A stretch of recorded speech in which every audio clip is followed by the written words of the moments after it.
ડેટકાને મોજું આવ્યું. સમજો વાતને બરાબર. દરિયાના ડેટકાને જ્યારે લહેર આવી અને અચાનક દરિયાના કિનારા જોડે કૂવો હતો અને દરિયાનો ડેટકો કૂદીને કૂવામાં જતો રહ્યો અને કૂવામાં ગયો તો પછી કૂવાના ડેટકા હોય કે ના હોય? હોય. એ કૂવાના ડેટકાએ દરિયાના ડેટકાને જોયો એટલે બોલ્યો, તમારી કાયા તો ઘણી મોટી લાગે છે. વાહ વાહ. તમારી સલાંગ મોટી લાગે છે, ચોનાસો. હા. આજ તમે બહુ સારો સત્સંગ કરે, ચોનાસો પૂછો. 7 જણા પૂછે ને એમાં દરિયાના ડેટકાને પેલો કૂવાનો ડેટકો પૂછવા લાગ્યો કે તમે ક્યાંના છો? આમ દેખાવે અલગ લાગી રહ્યા છો, તમારી રીત ભાત અલગ છે, તમારી રહેણી અલગ છે, અમારા બધા છે કોઈ અલગ પડે કારણ શું? દરિયાનો ડેટકો વિવેકી હોય, જેને દરિયો ખેડ્યો હોય, જેને પરમાત્માને પ્રાપ્ત કર્યો હોય, એ પુરુષ વિવેકી થઈ જાય સાહેબ. આ દરિયાના ડેટકાએ કૂવાના ડેટકાને બહુ આલોચન કરી નહીં. ધીમે રહીને ડેટકાએ જેને પૂછ્યું, પ્રભુ ભલે તમે અમને નાના માનતા હોય પણ તમારા ચોનાસો કે અમે દરિયાના છીએ, અમે મહાસાગરના છીએ. તો કે તમારો મહાસાગર કેવડો છે? દરિયાનો ડેટકો વિચારમાં પડી ગયો કે ઓને કઈ રીતે બતાવો. લોકો કહે છે તમે જે પરમાત્માની ભક્તિ કરો છો, જે નામના જાણો છો, કેવું છે? કઈ રીતે બતાવો? હે આવો દરિયામાં ડોટ મેલો, તરત ખબર પડશે સાહેબ. આ ડેટકાએ ધીમે રહીને વાત કરી. પેલો દરિયાનો ડેટકાનો જો પેલા ડેટકાએ એક કૂદકો માર્યો. સાહેબ આવડો દરિયો છે કે ના? ભાઈ આવડો દરિયો નથી. પેલાએ થોડી મોટી સલાંગ મારી એટલે પેલા દરિયાના ડેટકાને પૂછ્યું કે બાપુ આવડો કે આવડોય નહીં? પછી આ બાજુના દરિયાના કાંઠાથી પેલી બાજુ કૂવાના કાંઠેથી પેલે કૂવાના કાંઠાના સામેના કાંઠા ઉપર સલાંગ મારી. આર પાર ઉતરી ગયો ને દરિયાના ડેટકાને કીધું બાપુ હવે આવડો? ત્યારે દરિયાનો ડેટકો કે ભાઈ ઓનું માપ થાય એવું નથી. પેલો કે હવે તમારી વાતમાં દમ હોય. સંતો કહે છે પરમાત્મા વ્યાપક અસંગ છે, કોઈ જગ્યા આના વગર ખાલી નથી. આ માઈક, આ લીમડો, આ ઘર, આ પેટી, આ નરગો, આ ગાડલો, વિશ્વનું દેખાતી વસ્તુ રૂપ પરમાત્મા વ્યાપક છે પણ દેખાતો કઈ રીતે બતાવવો? દરિયાના ડેટકાએ કીધું ભાઈ આજ તું મને પ્રેમથી ભાવથી રાખે છે, મને ભાવથી માને છે, તો આજે તને દરિયાના દર્શન કરાય ને. કે મહારાજ મારે કરવાનું શું? તારે કાંઈ કરવું નથી, કોઈ પણ ઉપાય તારે કરવો નથી. તમામ ઉપાય હું કરીશ પણ તને દરિયાને મલાય ને. સદગુરુ તમને એમ જ કહે છે તમારે કશું કરવાનું નહીં, કોઈ ઉપાય ના કરતા ખાલી સદગુરુનો સંગ કરી લો. સદગુરુનો સંગ કરી લ્યો. એ દરિયાના ડેટકાને કૂવાના ડેટકાએ સલાંગ મારી ઈશારો કરી નોકડી નાખીને પોતાની પીઠ ઉપર લઈ લીધો. દરિયાના ડેટકાએ કૂદકો માર્યો, પેલાના પીઠ ઉપર લઈને કૂદીને પડ્યો દરિયામાં. જેવો દરિયામાં જો પેલાને તો દરિયાના રૂપની ખબર હતી પણ કૂવાના ડેટકો તો પોપડો થઈ ગયો. વાહ! ઓનું માપતોલ કે ઓનું કોઈ માપતોલ હોય? તારી હાથ ભેટી નીકળી જા આ કિનારેથી પેલા કિનારે જતો તો માપ નીકળે? હે પરમાત્માનું માપ કાઢવા નીકળ્યા છીએ. પોતે કોણ છે? હે કોના માનો છો? કોણ કેવા છો? આપણે ક્યારેક ભજનમાં જઈએ, સત્સંગમાં જઈએ, સંતો જોડે જઈએ ત્યારે કહીએ પુત્ર પ્રાપ્તિ, ધન પ્રાપ્તિ, સંપત્તિ પ્રાપ્તિ, આ આપજો પેલું આપજો. સંતો કરુણા કરે કે જા તને મળશે એવું કહી દે. પણ વાત તો સમજો. એકવાર વાણંદ ભાઈ બેઠા હતા અને ભગવાન પસંદ થઈ ગયા. અરે ભગવાન પસંદ થઈ ગયા એટલે ભગવાને કીધું માગ, જે માગે આલું. તમે પણ ગુરુ જોડે જાજો પણ ક્યારે કોઈ માગતા નહીં. અને માગવું હોય તો આટલું માગવાનું. શું માગવાનું? હે મને અમરની ઓળખાણ કરાવજો, અમને અમરની ઓળખાણ કરાવજો, અમને અમરની ઓળખાણ કરાવજો.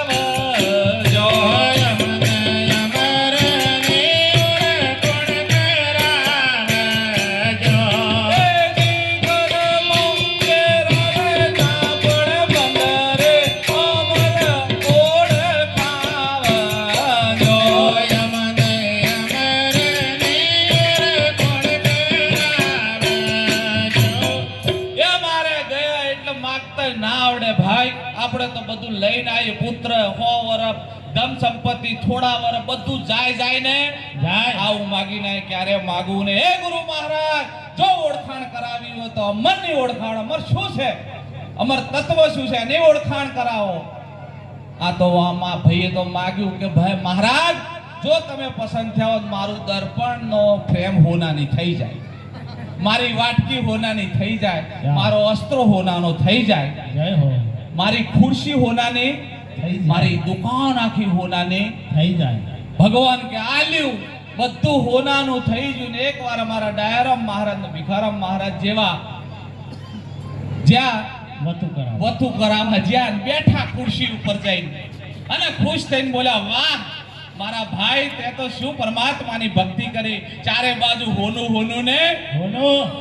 પેલો એટલો આનંદમાં થઈ ગયો મહારાજ, માગતા આવડવું જોઈએ. શું કે માગતા આવડવું, સંતની પરીક્ષા ના કરતા. સંત વેંત જેટલું પોતાના ગજવામાં રાખે, ક્યારે મેળ પડવા દે નહીં.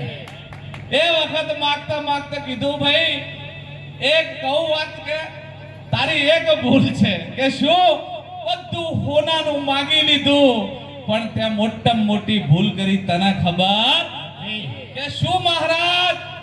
ડાયરામ મહારાજ ધીમે રહીને બોલ્યા, આટલું બધું હોનાનું થઈ ગયું પણ સોલવાનું જ્યું નહીં. કાઢવાનું શું હતું? સોલવાનું. સોલવાનું. અને આ બધું હોનાનું કર્યું પણ મજૂરી જી માથે. રાત દાડો આપણે મજૂરી કરવામાં આદી પડી ગયા છીએ. હા. માળા કરવામાં, મણકા લેવામાં, પૂજા કરવામાં, પાઠ કરવામાં, આ બધું કરવામાં પોતાના ઉપરથી ધ્યાન હટી ગયું. આ કરનારો કોણ છે? હે, આના ઉપર ઓળખાણ કરવાની. તમારો લોક કેવો છે? અમલ લોક છે. અને અમારા લોકનો હાથ મારે, એ તો તમારો કહેવાય તો. અમારા લોકનો હાથ મારે, તો તમારો કહેવાય જો. અમારા લોકનો હાથ મારે, એ તો તમારો કહેવાય તો. નથી આવું કે નથી જાવું રે, મોત અહીંના દેખાય જો. નથી આવું કે નથી જાવું રે, મોત અહીંનો દેખાય તો. અમારા લોકનો હાથ મારે, આ તો તમારો કહેવાય જો. આ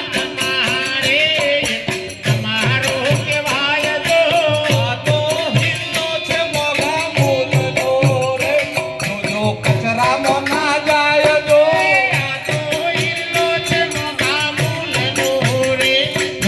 કચરામાં ના જાય તો. ભૂલા પડ્યા તો ભાવ બગાડશો રે, જોજો આમાં ના જાય જો. ભૂલ્યા તો ભવને બગાડશો રે, કચરામાં ના જાય તો.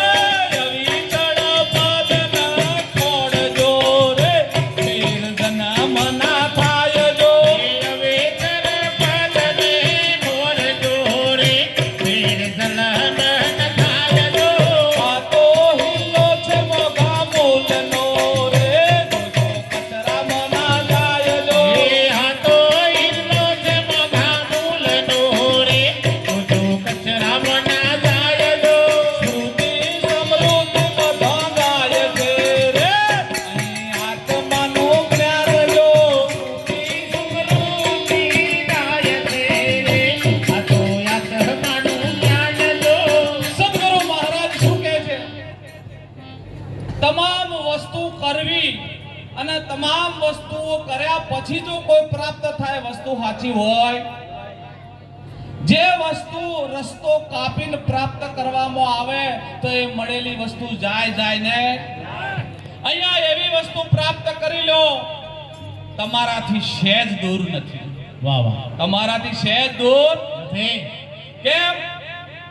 એકવાર એક અમારા દેહે ભાઈ બકરા લઈને જતા હતા અને એમાં એક હીરો જડ્યો. આહા. હવે હીરો જડ્યો તો હીરાના મૂલની ભાઈને ખબર નહીં. એટલે વિચાર કેવો આવ્યો કે મારી હારામ હારી જે બકરી છે ને એને એના પહેરાવું. ડોકમાં પહેરાવું એટલે કે 16 શણગાર સચેલી લાગે. બકરીની ડોકમાં હીરો પહેરાયો અને હીરો જોઈ અને અમારા ભાઈ મલક, વાહ શું મારી બકરીને કેવો ચમકદાર મેં પથ્થરો પહેરાયો છે. એકવાર ઝવેરી નીકળ્યો, સાહેબ સંતની ખાલી નજર પડે ને તો શોધી કાઢે કે મારો ગ્રાહક બેઠો છે. હા હા આ મારો ગ્રાહક બેઠો છે. અને દુકાન વાળો અને સંત ક્યારે ગ્રાહકને જવા દે નહીં. અત્યારે ભજન પતી જાય, 2 વાગી જાય, પણ જો સાહેબ કોઈ ગ્રાહક રસ્તામાં ઊભા રાખે તો સંત 3 વાગ્યા સુધી બેહાને. એને ગ્રાહક જોઈએ, એને મુમુક્ષ જોઈએ, એને જિજ્ઞાસુ જોઈએ. કોણ પ્રાપ્ત કરવા માંગે છે, કોને પરમાત્માને મેળવવો છે. હું કરાવી દઉં તમને મેલાપ, કારણ કે જે જાગેલા હોય ગ્રાહક છે. અનુભવી જોઈએ. અનુભવ કરી ચૂકેલા પરમાત્માનું ઘર દૂર છે નહીં. જ્યાં શેઠું પડ્યું છે ત્યાં શોધવાનું આવ્યું છે. જ્યાં શેઠું પડ્યું ત્યાં શોધવાનું આવ્યું. પણ જ્યાં નજીક કે દૂર કહેવાનું ના રહે, જો સ્વયંની ખબર પડી જાય તો કશું કહેવાનું રહેતું. વિચાર કરજો, જ્ઞાન કેવું છે. આંખેથી દેખાય, કાનેથી સંભળાય, જીભેથી બોલાય, ચોંપડીથી સ્પર્શ થાય. આ જ્ઞાન વૃત્તિઓનું છે, વૃત્તિઓનું જ્ઞાન છે. પણ આ જ્ઞાનની બહાર એક એવું મહાન જ્ઞાન છે જે સ્વયંનું જ્ઞાન છે. અને જ્યારે સ્વયંનું જ્ઞાન થાય ત્યારે મહાપુરુષો કહે છે, એક સ્વયંને જાણજો રે, બીજું કોઈ કેવું નથી. એક સ્વયંને જાણો રે, બીજું તો કોઈ કેવું નથી. એક સ્વયંને જાણજો રે, બીજું કોઈ કેવું નથી. એક સ્વયંને જાણજો રે, બીજું તો કોઈ કેવું નથી. કાયમ કોઈને રહેવું નથી. કાયમ કોઈને રહેવું નથી. એક સ્વયંને જાણજો રે, બીજું કોઈ કેવું નથી. એક સ્વયંને જાણજો રે, બીજું તો કોઈ કેવું નથી. કેમ? એક વિચાર ખાલી કરવાનો. તમે રાત્રે સૂતા હોય, બરાબર ધ્યાનથી વાતને સમજવાની. આપણે રાત્રે સૂતા હોય ને વિચાર આવે. વિચારથી કોઈ મહાન વસ્તુ નથી. જ્ઞાન એ વિચારની ધારા ઉપર ચાલનારું છે. ભક્તિ ભાવની ધારા ઉપર ચાલનારી છે. ભક્તિની અંદર તબલું વાગે ને તાલ આવે ને તબલું બંધ થાય ને તાલ જાય. જેટલી વાર કે તબલું વાગ્યું ને તાલ આવ્યો ને તબલું પૂરું ને તમારો ભાવ પૂરો. બાદ નેચ્યા પછી જમતમ કોઈ ઠેકાણું પડે નહીં. પણ જો વિચારની ધારા ઉપર ચાલશો તો વિચાર પરમાત્માને મિલન કરાવવાનો સૌથી સહયોગી પાત્ર છે સાહેબ. વાહ વાહ. વિચાર કેવો? આપણે વિચાર કરીએ કે સવારે દીકરીના ઘરે જાવું છે અને આવો વિચાર વારંવાર આવે તો હવારમાં તમે ચપ્પલ પહેરો કે ના પહેરો? હે? કેમ કે 15 વાર આવેલો વિચાર તમને દીકરીના ઘરે લઈ જાય છે. અને જો આ દીકરી સામે પ્રગટ થઈને તમારો વિચાર સમાપ્ત. સમાપ્ત થઈ જાય છે. તમારો વિચાર આવ્યો ખેતરમાં જવું છે, ખેતરમાં ખેડવા જવું છે કે ખેતરને હોર રાખવા જવું છે. આવા 10 વાર વિચાર આવે, 11મી વાર પગ ઉપડી જશે. તરત ખેતરમાં જશો, બધું ચેક કરીને આવશો, ખેતર આવી જશે ને વિચાર સમાપ્ત થઈ જાય છે. એવી જ રીતે એકવાર ભગવાન દાસની 2 હાથ જોડીને વિનંતી છે કે એવો વિચાર કરો પરમાત્માને મળવું છે. શું કરવું છે? પરમાત્માને મળવું છે. વારંવાર વિચાર લાવો, એક દાડો પરમાત્મા પ્રગટ હશે ને વિચાર પૂરો થઈ જશે.